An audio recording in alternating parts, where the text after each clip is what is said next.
This tutorial is to walk you through the technical aspects of completing the timeline assignments for our New Mexico history class. What I've done is I've divided the tutorials into two sections in order to keep it from being too long. This first one will help you learn how to use Tiki-Toki, again, the technical side.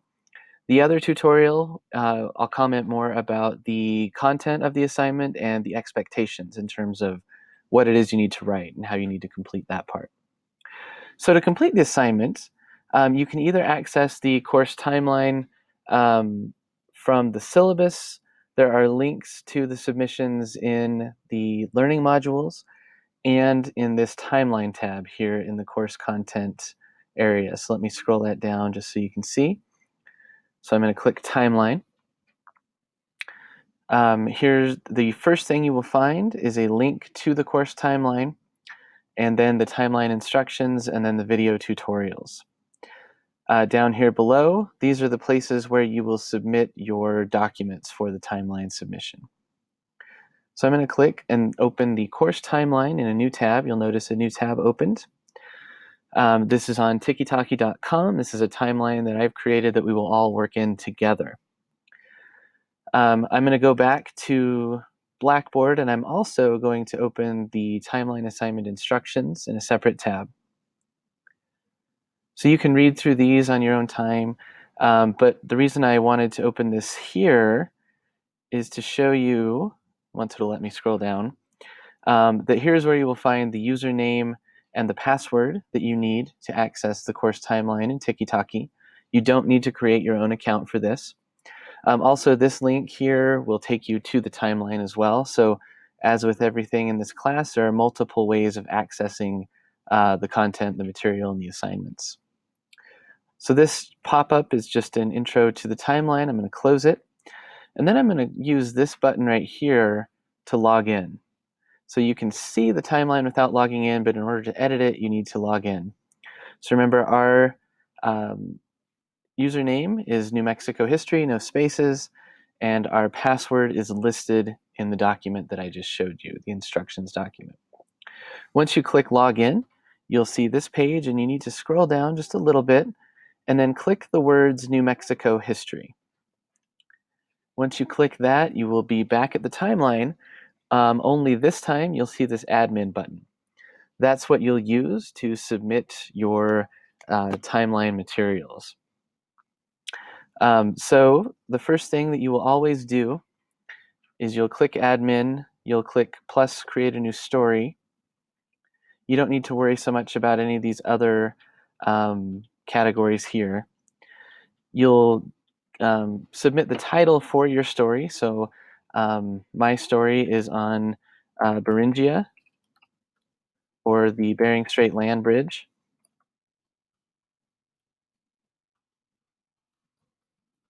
If I type in the title, then I'm going to type in the date of this event. So this one started somewhere around 11,000 BC.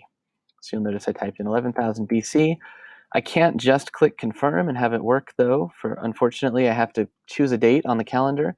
Some of these topics, like this one, is a wide range of dates because we don't know precisely when the event happened. Other times, if you choose a person, you will know exactly when that person was born, when they died, and you can enter those exact dates. But if yours doesn't have an exact date, you can sort of just randomly pick one of these days and click confirm to make sure that this works.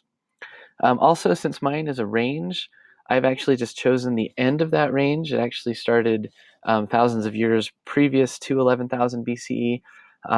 But, again, for the sake of argument, for the sake of not throwing our timeline way off, I've chose this one. So you'll see now there's a start date and an end date. I'm just going to leave those the same for this one. And then I'm going to write by Brandon Morgan. This is a place, so I'm going to categorize it as a place. And then I'm going to click Save. So what I've done, you'll notice, is created a placeholder here on the timeline. That's the first thing you want to do as soon as you can. You get to choose your own topics for the timeline assignment. So as you go through the assigned readings and videos for the unit, As soon as you come across a topic, an event, a place, a person, a theme that you would like to add to the timeline, go here and create your placeholder so that no one else will take your topic. That's the way that you claim your topic, and that's the way that you can ensure that you can now go and do all of the research that you need to do to complete the assignment without anyone else taking your topic. I'm not going to talk about the steps for that research, so I went back to the timeline assignment instructions. I'm just going, because this is the technical tutorial, I'm just going to access this example that I created, and I'll talk more about the content of this in the other video tutorial. But what I've done here, this is the document that I've created that I will submit to Blackboard. I'm also going to cut and paste from this document to Tiki-Toki. So what I want to do then, I'm going to go back over here to Tiki-Toki, back to my story, and once there are other stories on here, you'll have to make sure that you're editing your own story. I'm going to add the link that I found. So this is the outside source. I'm going to add a link to the outside source. So again, I'm just going to copy and paste that URL over here in the box that says link and click save. Then to add the content of my post, I'm going to the extra info tab right here. And I'm just going to, once again, copy and paste the work that I've already done over here. So there we are, and paste. Click save. Then the last thing I need to add is either the image or the video. Either one will work.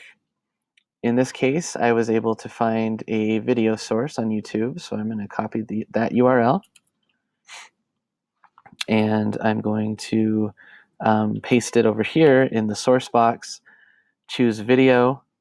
You don't have to put a caption or a thumbnail unless you want to, and click save. Now I'm going to close this up and just show you what we have here. So when you click on more on my entry, you can see everything that's there. You can click here to play the video that I chose, although I won't subject you to that right now. You'll see the title, the date, my name. Scroll down, here's all of the content that I've posted on this, and then when you click find out more, that's the link to the outside source. So this is that source that I used to supplement the information that I posted here on Beringia, or the Bering Strait Land Bridge. So the information that I just gave you explained how to complete the identification step. Once you're ready to do the connection step, you go back to your own post, not to the post of that the person made that you're connecting to, but to your own post. So only edit your own stuff here on the timeline. You'll go to the extra info area to the very end, and then add a connection. Oops. You get the idea. There we go. And it's the same sort of thing. You'll have to type out your connection step in a Word document or similar so that you can submit that to Blackboard. And then you will post your connection paragraph here and then click save. So that's how you submit both of those steps of the assignment on Tiki-Toki. Going back over here to the timeline, from the learning modules, if you use the timeline assignment sections of the learning module, those will take you directly to the place where you can submit your worksheet. So you have to do both. The reason for that is so that just in case something gets rearranged or moved or changed, I can find the original work that you did, so not all will be lost. I've done this several semesters now, and there's never usually a problem. But again, this is required. You have to post both places in order for me to be able to ensure that your work is preserved and that I'm giving you a grade for everything that you have done. Because Tiki-Toki is changeable. So what you'll do is when you've prepared your worksheet, you'll just click ID step. You'll go here, scroll down, and you can just attach the file that you've created and submit that way. The same thing for the connection step. So hopefully this has been helpful for you. Please let me know what questions you have. And please watch the other tutorial on the content of the assignment if you have any questions about that.